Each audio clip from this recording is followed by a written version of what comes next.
Assalamualaikum warahmatullahi wabarakatuh. Apa kabar teman-teman mahasiswa semua? Semoga selalu dalam keadaan sehat walafiat di semester baru ini. Perkenalkan, saya Mona Oktarina. Saya dosen koordinator mata kuliah Fisioterapi Tumbuh Kembang dan Pediatri. Pada pagi hari ini, kita akan melanjutkan perkuliahan kita di semester baru ini, diawali dengan kontrak perkuliahan dan dilanjutkan dengan materi pertama pembelajaran fisioterapi tumbuh kembang dan pediatri. Baiklah, sebelum memulai kegiatan perkuliahan pada semester ini, saya akan menginformasikan tentang pelaksanaan perkuliahan mata kuliah fisioterapi dan tumbuh kembang ini. Yang pertama, saya akan menginformasikan bahwa semua rangkaian kegiatan perkuliahan ini akan terekam ataupun terdokumentasi dan kita akan menggunakan LMS UPN Veteran Jakarta, yaitu LEADS. Teman-teman semua bisa juga men-scan di bahan perkuliahan ini untuk bisa masuk ke dalam LEADS UPN PJ. Di dalam LEADS UPN PJ ini sendiri juga telah termuat semua bahan perkuliahan untuk 14 pertemuan ke depan dan 2 pertemuan yaitu UTS dan UAS. Dalam LEADS ini, semua kegiatan perkuliahan akan kita laksanakan dengan menggunakan kuis, bahan perkuliahan, ataupun video pembelajaran. Berikut sudah saya tampilkan konten ataupun bahan perkuliahan untuk 1 semester ke depan. Selanjutnya, saya akan menjelaskan tentang rencana pembelajaran semester pada mata kuliah tumbuh kembang dan pediatri. Yang pertama, tentang deskripsi mata kuliah tumbuh kembang dan pediatri. Mata kuliah ini mengantarkan peserta didik untuk memiliki pengetahuan dan keterampilan dalam pelaksanaan fisioterapi pada kasus tumbuh kembang dan pediatri. Dengan jumlah SKS yaitu 3 SKS. Dalam durasi per pekan sekitar 6 jam 30 menit.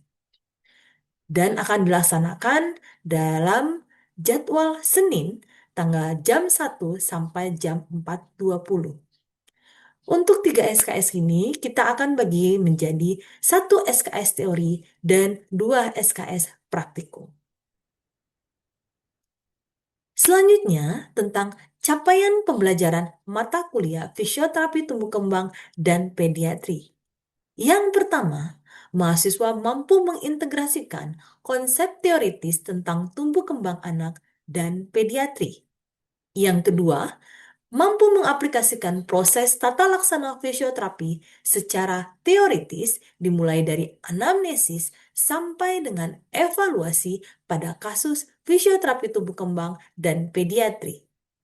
Yang ketiga, mampu menganalisis kasus-kasus fisioterapi pediatri yang terjadi pada masa tumbuh kembang anak secara rinci. Dan yang keempat, mampu mengaplikasikan metode latihan sesuai dengan kasus fisioterapi tumbuh kembang dan pediatri. Pada mata kuliah ini, kita akan menghadapi 14 pertemuan dengan materi pembelajaran. Yang pertama, konsep dasar tumbuh kembang pediatri. Yang kedua, gangguan yang terjadi dalam fisioterapi tumbuh kembang dan pediatri. Yang ketiga, proses anamnesis dan pemeriksaan tumbuh kembang anak. Yang keempat, pemeriksaan atau tes khusus pada kasus pediatri. Yang kelima, fisioterapi pada kasus cerebral palsy. Yang keenam, fisioterapi pada kasus hidrosepalus, mikrosefali, dan makrosefali. Yang ketujuh, fisioterapi pada kasus spina bifida, SMA, dan DMP.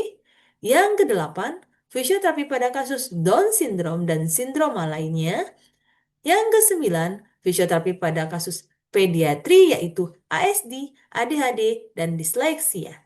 Yang kesepuluh, fisioterapi pada kasus CTEV, CDH, leg length discrepancy. Yang kesebelas, fisioterapi pada kasus skoliosis dan fraktur. Yang kedua belas, fisioterapi pada kasus kardiopulmonal. Yang ke-13, konsep dasar bobat neurosenso, hidroterapi dan alat bantu khusus, dan yang terakhir, konsep dasar play terapi, sensor motor, brain gym, dan baby massage.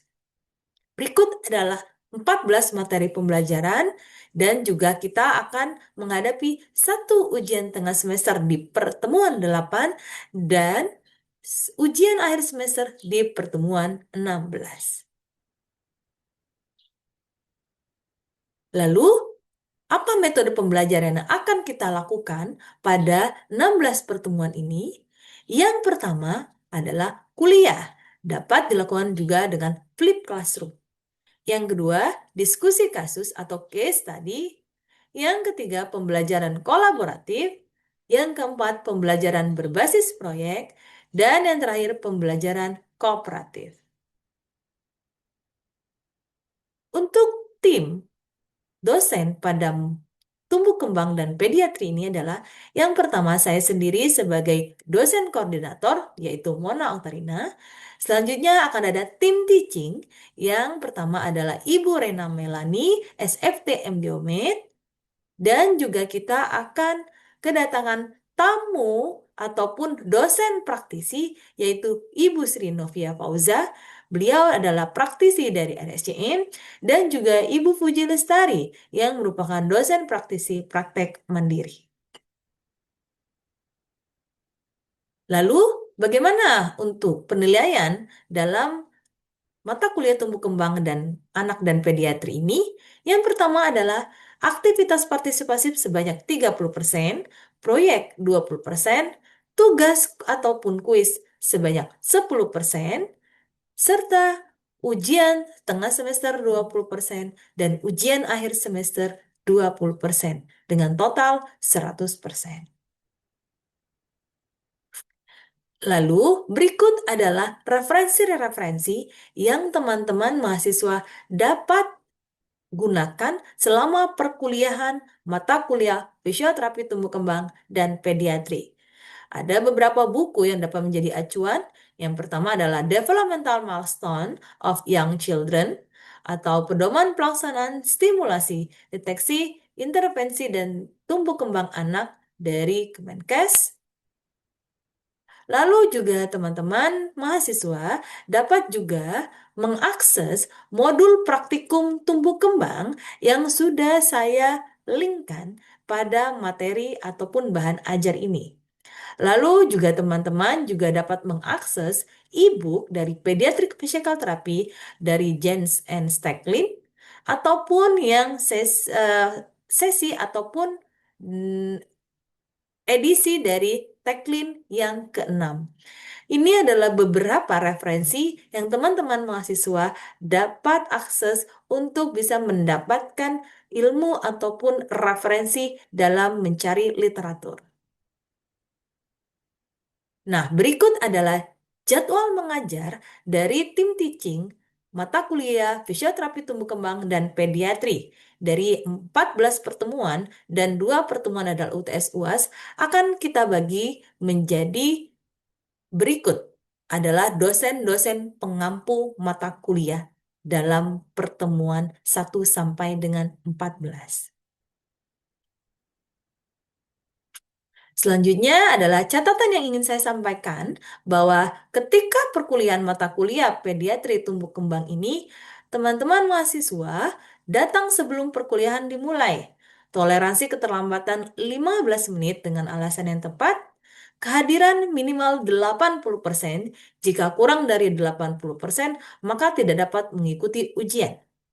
Izin ataupun sakit wajib melapor kepada dosen yang bersangkutan dan menyertai surat keterangan. Selanjutnya, memakai pakaian yang rapi, kemeja, dan celana atau rok bahan yang tidak ketat dan tidak transparan, atau dapat menggunakan baju oka untuk praktikum.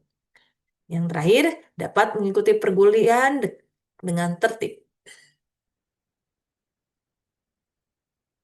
Berikut adalah kontak dari dosen koordinator mata kuliah fisioterapi dan tumbuh kembang. Jika teman-teman menghadapi kendala, teman-teman mahasiswa dapat menghubungi saya.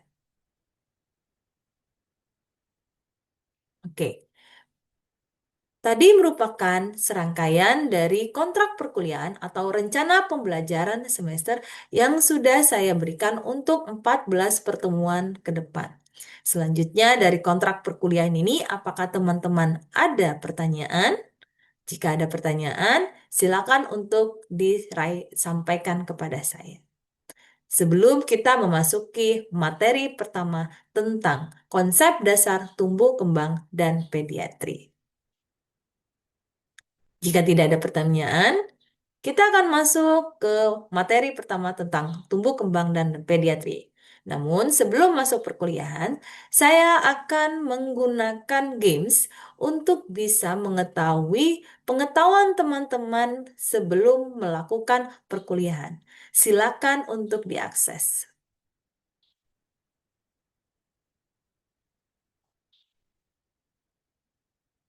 Oke.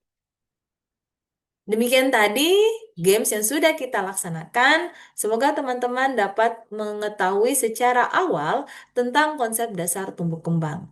Lalu untuk selanjutnya kita akan masuk ke materi, di mana materi yang pertama ini akan ada pendahuluan, definisi tumbuh kembang, teori tumbuh kembang, tahapan tumbuh kembang, faktor tumbuh kembang, piramida pembelajaran, prematuritas, dan yang terakhir adalah referensi dan penutup. Kita akan bertemu lagi di pertemuan yang ke-7 dalam mata kuliah fisioterapi pediatri. Bila sebelum memulai kegiatan pembelajaran pada siang hari ini, marilah kita berdoa menurut agama dan percaya masing-masing agar perkuliahan hari ini mendapatkan ilmu yang bermanfaat. Berdoa dimulai.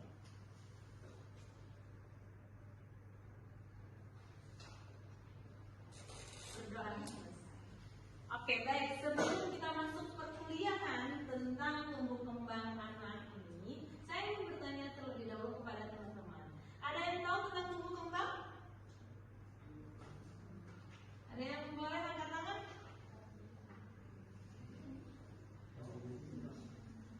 Silakan.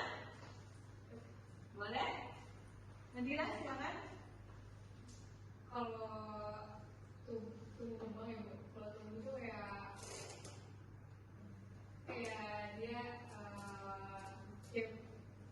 kayak berat badannya, tinggi badannya gitu. Kalau kembang tuh kayak motorik kasarnya, motorik halusnya itu kayak dia bisa jalan, bisa lari, bisa merangkak dan sebagainya. Oke, jawabannya bagus. Ada lagi yang punya pendapat ataupun yang sudah pernah baca tentang tumbuh kembang? Ada lagi? Boleh, silakan. Mau nambahin dari Nabila Bu, kalau tumbuh itu berarti bertambahnya ukuran, kemudian kalau berkembang itu bertambahnya kemampuan. Betul sekali. Ya, jadi dari tumbuh kembang ini kita sudah bisa mengetahui bahwa ini adalah dua hal yang tidak bisa dipisahkan. Kita akan membahas tentang tumbuh, kita akan membahas tentang kembang. Ya, kalau tumbuh itu adalah sesuatu yang bisa diukur, ya, berat badan bisa diukur, ya, ada syuting di badan, ya, berapa senti, berat badan berapa kilo. Nah, kalau tentang kembang itu adalah sesuatu tentang maturitas dari otak. Ya, yang anak sebenarnya belum bisa tersenyum terus jadi tersenyum, anak yang belum bisa duduk sekarang sudah bisa jadi duduk, ya. Nanti kita akan bahas aspek-aspek tentang tumbuh kembang ini yang berkaitan dengan fisioterapi, karena ini merupakan basic ilmu untuk bisa mengetahui milestone normal anak sebelum kita masuk ke kasus-kasus yang berkaitan dengan fisioterapi tadi. Oke, sejauh ini ada pertanyaan? Oke, selanjutnya, sekarang sebelum kita masuk ke tumbuh kembang, ada yang tahu nggak sih kasus-kasus fisioterapi yang berkaitan dengan tumbuh kembang itu kasus apa saja sih? Punya pendapat? Oke, silakan. Cerebral palsy. Oke, cerebral palsy. Ada lagi? CTIP, ada lagi? Down syndrome, ada lagi? Raise your hand, angkat tangannya. Ya. Torticollis, good. Ada lagi? Ada. Spinal bida, ada lagi? Autisme. Hidrocephalus. Lagi dong? Ada lagi yang belum? Apalsi. Ya, baik ya. Saya sangat terkesan sekali ya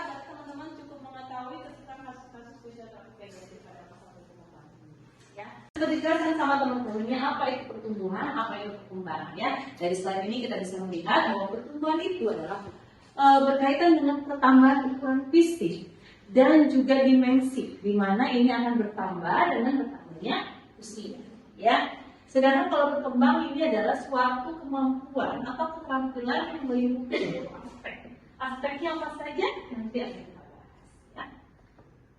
Nah, inilah yang kita akan bahas selama fisioterapi pada tumbuh kembang ya. Bahwa kita akan membahas bahwa tumbuh kembang itu akan berlangsung dari proximal to distal. Makanya kalau kita akan membahas pelaksanaan tumbuh kembang, kita akan melihat dulu tumbuh dan berkembangnya dari arah proximal, yaitu dari left hand ya. Head control pada anak itu sangat mempengaruhi bagaimana kontrol ke dalam tubuhnya ya. Nah, selanjutnya adalah terjadi tahap demi tahap.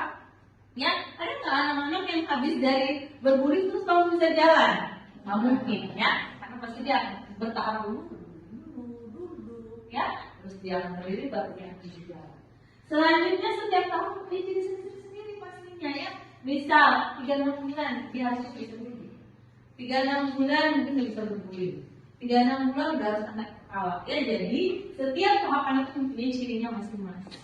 Ya, umur 2 tahun harusnya sudah bisa ngomong dan juga berkata dengan merangkai 2 kalimat.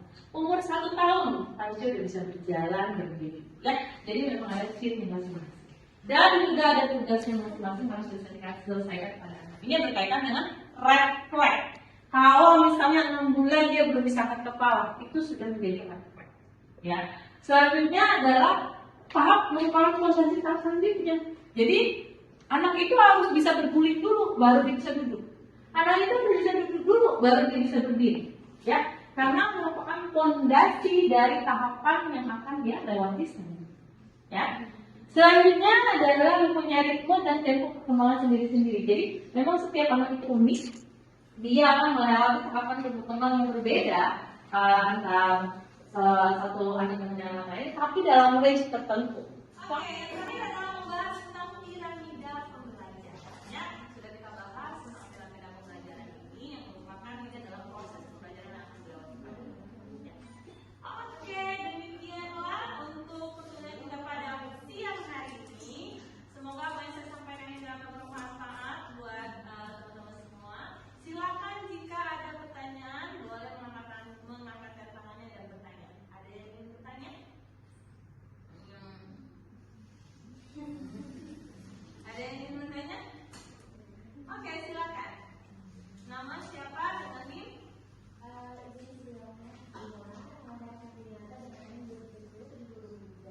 Kalau kita bicara tentang tumbuh kembang anak, apa persiapan masyarakat sebagai orang tua untuk memastikan bahwa pertumbuhan dan perkembangan itu harus optimal, karena kan di zaman sekarang itu di internet sudah banyak yang menginformasikan tumbuh kembang anak yang optimal. Terus bagaimana kita untuk memberitahukan dan mengedukasi dan bermasyarakat bahwasanya tumbuh kembang anak yang optimal itu sangat bagus, dan juga untuk kayak mempersiapkan generasi yang baru ke depan. Oke, yang pertanyaan yang bagus adalah tentang bagaimana kita bisa mendekatkan diri dengan orang tua sebagai fisioterapis pastinya, ya, yang berkaitan dengan tumbuh kembang, ya. Nah, yang pastinya adalah persiapan sebagai orang tua adalah orang tua wajib juga mengetahui tumbuh kembang normal itu apa, ya, sehingga kita bisa memantau. Nanti orang tuanya akan memantau ya dengan KIA ya, bahwa anaknya itu berada di dalam range yang normal. Ya, jadi ketika nanti akan ada kontrol ke dokternya itu harus ditanyakan, tidak hanya kontrol pasien tapi ditanyakan juga bagaimana pertumbuhannya, apakah normal, bagaimana perkembangannya, apakah normal. Ya, jadi jangan hanya membaca dari media-media sosial yang sumbernya mungkin banyak sekali sumbernya ya, tapi kita punya buku KIA, ya, kesehatan ibu dan anak, dan kita juga wajib kontrol sebulan sekali ketika bayi baru lahir untuk ke dokter. Ya, di situ kita akan memberikan arahan kepada orang tua apa saja gambaran-gambaran yang harus mereka lewati. Ya, kalau kamu jawab? Jawab ibu, terima kasih. Oke, terima kasih. Untuk selanjutnya kita akan melakukan forum group discussion. Ya, jadi akan membentuk 5 orang dalam satu kelompok dan kita akan membahas satu kasus. Ya, Sekarang boleh membentuk 5 orang untuk grup. Baik teman-teman, setelah kita tadi mendengarkan penjelasan tentang teori, kita akan membuat yang namanya diskusi kasus dalam grup ya. Grup ini akan kita bagi menjadi 5 grup ya, dimana nanti satu grup akan membahas satu kasus yang nanti akan saya sampaikan kasusnya itu apa saja ya. Nah, baiklah, grup yang pertama ini tentang cerebral palsy. Grup yang kedua tentang Down syndrome, grup yang ketiga tentang spina bifida, grup keempat tentang torticollis, dan grup yang kelima tentang autism. Ya. Oke, ya, sudah tahu tadi semua kasusnya? Grup pertama tentang cerebral palsy. Grup kedua Down syndrome. Grup ketiga grup keempat torticollis. Oke, baik. Sekarang saya sudah berikan tentang skenario kasusnya. Teman-teman silakan sekarang diskusikan apa yang menjadi jawaban teman-teman. Lalu setelah itu kita akan presentasikan satu kelompok tentang diskusi. Baik, silakan untuk didiskusikan.